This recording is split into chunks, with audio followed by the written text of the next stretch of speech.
Hi, and welcome back to the Maybe I Can podcast. I'm your host, Debbie Weiss. Welcome to the show. So, before I get started with today's episode, seems like I do this a lot because I plan to talk about something and then something happens real time and I just have the need to share it with you because, let's be honest, if I don't, I'll forget. I could write it down, but I have to say that sometimes my methods, I've got too many things all over the place and I never wind up going back to it.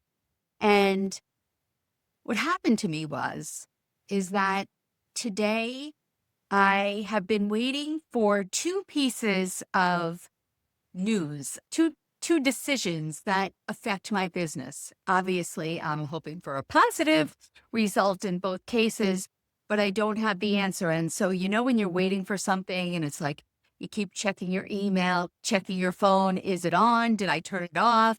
Maybe I need to refresh. So I'm doing that all day.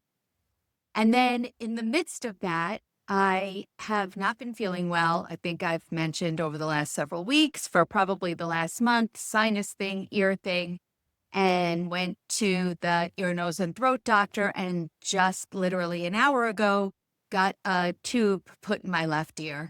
Yes, you heard me right. A tube like they put in little kids' ears, except with adults, you don't have to be asleep. You do it while you're awake.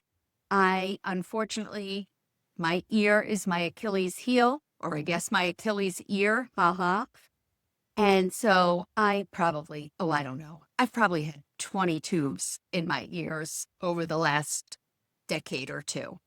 So sometimes it's worse than others. Today wasn't horrible, but still a little bothersome. And I had to run to the store and I have had jelly beans on my mind for whatever reason. And I was like, let me just buy the jelly beans because I am in the mood. I'm craving sweets, maybe a little bit of that. Oh, I deserve it. I'm so stressed waiting for these decisions to come in. And my ear hurts. And I didn't mention to you, but I'm dizzy too. I think I've got like a little vertigo going on. It's like, oh my gosh, let me just have jelly beans because jelly beans, they're like magic and they should take care of all my troubles. And I thought I'd only eat a few, and I'm riding home and I'm taking handfuls of the jelly beans on the way home. And quite frankly, now I feel sick to my stomach. And I thought, boy, it's so interesting because this is something that I really rarely do anymore. However, it was a habit that was ingrained in me for, I don't know, 4 decades, 5 decades, and maybe it's been close to a decade now since I felt like I had this issue. I felt like I had gotten over this a pattern of emotional eating and saying, oh, it's okay, I deserve it kind of thing. And it just goes to show like I don't think you're ever, and I hate to use the word quote unquote cured. I think it's like any addiction, right? I mean, I've mentioned it on this podcast before. As a kid, and I mean a kid, because back then we didn't know how bad smoking was, and I smoked. But from the minute that I quit smoking, which was 35 years ago, I have never had another puff, drag, whatever of a cigarette. And I know if I did it right now, it'd be disgusting. I can't stand the smell. I'm that reformed smoker, all of that. I have no desire. But I also know that I did enjoy it, that I was addicted to it once. And so it'd be very easy for me to fall right back into the habit. But as I'm sitting here feeling sick to my stomach right now, I remind myself that in the past, I would have said, oh man, I can't believe you did that, right? And then I would start that negative self-talk, berating myself. You have no self-control. You know better. Did you really think you're going to turn to food? You're such an an idiot, blah, blah, blah. Now your pants aren't going to fit. And, I'd go like down this rabbit hole. But instead, I'm not doing that. There's no reason to beat myself up. I wouldn't beat up a friend for such, I don't even want to say mistake, for such a decision, right? Because it was my choice and I have to own that. It wasn't the choice of, the fact that nervous waiting for this business stuff to come through or that I'm not feeling well because of my ear. None of those things. I made the conscious decision to do that, and that's okay. That doesn't mean that I'm bad. That doesn't mean that I'm a failure. None of those things. But I'm also making the conscious decision to say, that doesn't mean that the rest of today or the rest of the week, which is an old pattern of mine, I can say, oh, screw it. I blew it, so I might as well just go for it. Nope. I did it. It's over. It's done. And I'm moving on. And I share this because, those of us who are on social media and podcasts and the books and all the things with how far we've come. And I have come far. And I do have a lot of knowledge to share. But I'm human. And that doesn't mean that I'm perfect. We are all always a work in progress. And this is something for me that's difficult. You know what? Not taking another cigarette right now, that's not something that's difficult for me. That's an easy hell no. The jelly beans, not so much. My choice, moving on. So I share that with you because, sometimes I know for myself when I listen to other podcasts or see people on social media and it's like, oh gosh, she has it so together. And, it's another that really isn't a good one, that comparison that's, comparing yourself to someone else. And in your mind, you're always thinking, oh, look at them. Why can't I be like that person? Why can't I have more self-discipline? Why can't my body look like that? Or I make $5 million or whatever it is that you're comparing yourself to. But just always remember that none of us knows the full story. And I also remind you that people close to me didn't always know my whole story. So even I'll never forget when I was a teenager. I don't remember what it was over. And my parents were separated. Maybe they were divorced at the time. I remember my mother telling me, never forget, no matter how close you are to someone, you really never know what's going on in someone else's mind. And it's true. The only person's mind who you have control over is your own. So that's my little 8-minute rant before I get into the topic of today. And the topic of today is 5 things that I've learned since I've become a widow. Now, with that said, if you're not a widow, hopefully you're not a widow, that doesn't mean that this episode is not for you, because I believe that you can take out the word widow and plug in a bunch of different things. Maybe it's what divorce taught me. What if maybe it's some other form of grief, becoming an empty nester, retiring, some other life transition, whatever it is. I think that so many of the things that I've learned since I've become a widow are pretty much all things that I've learned about myself. And so I think they can be learned by each of us at different points in our own journey. So, number 1, I can actually enjoy my own company. And I think that this is maybe come into clearer focus since I've become a widow, but this has been a work in progress. When I was a little girl, I never liked to be alone. Never liked to be alone. And maybe it was because I didn't feel loved if I was alone. I had that feeling of loneliness, always measuring myself up, especially as a teenager, of who's hanging out with who and who's over somebody else's house and I'm not invited and I'm here alone. And what am I going to do with myself? And I don't think maybe I was comfortable being alone with my thoughts. And I was lonely. And, I did love to read and I did love to listen to music. And so I have to say, I did enjoy doing that. But for the most part, I was not comfortable with myself, because I wasn't comfortable in my own skin. And, you know, years ago, when something happened to someone else, I don't remember whether it was someone who was widowed or I think it was actually a friend of mine who got divorced.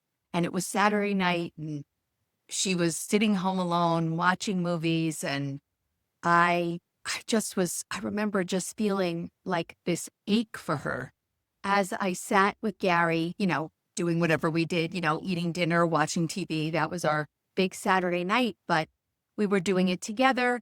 My friends' kids were older, so, they were out of the house, but mine were not. And I couldn't imagine the feeling of loneliness, what she felt like. And my heart ached for her. So much so that I was always trying to figure out ways that she wasn't alone. But she would say to me she was okay. And I didn't really understand that. And now what I've come to learn, and maybe I've been forced to learn, but I did have some practice leading up to becoming a widow, is that I actually enjoy my own company. I actually went from being someone who needed to be busy, socializing, exercising, going somewhere, doing something all the time, to someone who likes to be home and to be home by myself. Now, I have to be honest, if it's day after day and night after night, it does get to wear on me. But for the most part, I have discovered that I enjoy my own company. And I think it's because I have, found things that stimulate me. I now like to meditate and I like to journal and I listen to audiobooks and, I've always exercised and right now I really don't do that at home on my own, but something that I have done in the past. And, maybe there's something that I like to watch on TV that, quite honestly, when my husband were alive, it was really hard for me to watch some things on TV because we were always watching TV together for the most part, at least for most of our years together. And I like that silence. I like that peace. I like being able to kind of do whatever I want to do. Right now, I'm home alone. And I said, you know what? I feel like talking to you. So I'm going to press record and I'm just going to go for it. So I think that there's a difference between being alone and being lonely. And I never understood that before. I thought they were one and the same. And so I have learned that I can enjoy my own company. Not only can I do enjoy my own company and I crave it. I crave it. And I never thought that I would be that person. All right. Lesson number 2. I'm capable of doing things I never thought I could. I've shared some stories about right after Gary died, how it seemed like everything under the sun started breaking. Leaks down in my basement from a hot water heater, from the ceiling into my foyer, under the sink. The toilet was exploded. Something happened at my office. So many different things. And I had no experience. I would make a phone call in the past, but it would be, Gary would say, call this person. And he would be the person who was dealing with the repairman or, whoever it was, not me. And not that I didn't think that I could talk to someone, but I don't really understand, or I don't really understand the mechanics of all that stuff. It's just not my wheelhouse. I got a lot of things that I'm good at. That's not one that I'm good at or that interests me. As a matter of fact, I never forget when I became an insurance agent, I was like, oh my gosh, people are going to ask me about things that have to do with their house and their cars and how to fix them. And I thought, I am not that person. And luckily, we have a lot of other people in the company who can help with that. You know what? I think I still don't like it, but I don't freak out. Not that I freaked out initially, but I did. I think I was. It was overwhelming to me. And now I just feel like I take it more in stride. I've actually had not only those are the things that happened at home, I have had two things happen at my office that required, I actually had to file insurance claims for the damage that was done to my insurance office. And in the past, anything having to do with that, I would literally just have passed it off to him and say, you handle it, and I would have nothing to do with it. And I thought I couldn't, but I can. It's just that I don't enjoy it and I don't want to. But the fact that I can and I have handled, probably a dozen things in the last 2 years, with each thing that I handle, it just makes me more comfortable and more empowered to know that really there's nothing that I can't handle. There's a lot of things in life that we don't want to handle, but that doesn't mean that we can't. And that's empowering. Just like I always hated food shopping. In 30 years, oh my gosh, in 30 years, or at least up until the time that Gary got sick, I think I could literally count on one hand how many times I went into a supermarket by myself. One hand in 30 years. I can't stand it. He loved it. And it was just not my job. Luckily, there's shop from home, which I do. I still find that I do have to go to the supermarket, but you know what? I figured out what works for me. What supermarket works for me? I like a smaller supermarket, not too overwhelming, not too crowded. I know the time of day I prefer to go when it's not that busy. I go in, and I get out, and I'm okay. I'm okay. And there was a time where I thought, oh my gosh, if I don't have Gary doing the food shopping, what will happen to me? I'll have to hire someone to do the food shopping. I literally thought that.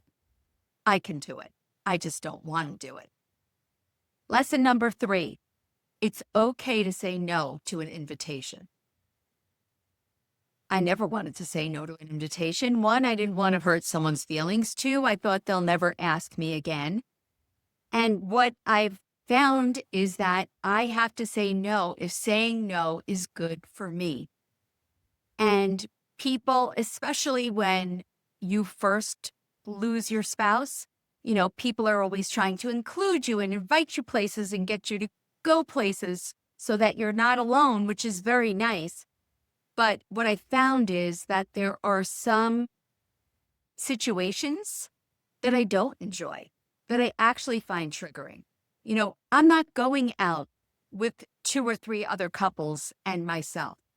Even if it's 2 couples that are close friends, and it's not like, for goodness sake, it really makes no difference that they're couples, but it's bothersome to me.